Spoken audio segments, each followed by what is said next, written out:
Alors je viens de suivre un certain nombre de choses sur les rapports entre la Bible et l'archéologie. Il y a beaucoup de choses dans la Bible qui ne sont pas confirmées par l'archéologie.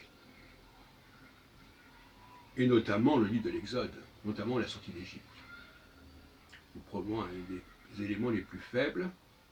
D'autant plus que actuellement, on considère qu'à l'époque où les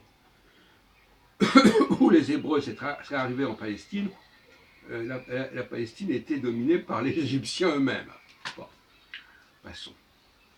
Alors, ce ne sont pas quelques références à Israël dans la stèle de Mérita, etc., qui prouvent quoi que ce soit, parce qu'Israël, qu'est-ce que ça désignait? La question est là.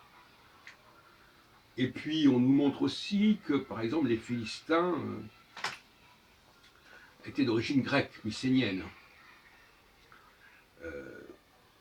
Et on le sait parce que, quand on compare à ce qu'on sait de la Grèce et de Mycène, on voit des similitudes frappantes. C'est comme ça qu'on doit travailler. On doit se décaler dans l'espace et dans le temps pour montrer que telle chose qu'on dit à tel moment est calquée d'une chose qui est beaucoup plus tardive, ou bien que telle situation qu'on croit être propre à tel endroit, en réalité se retrouve à tel autre endroit. C'est un peu les règles du jeu de la recherche. Par exemple, il semble qu'il n'y ait pas eu de royaume unifié d'Israël à l'époque de David, etc.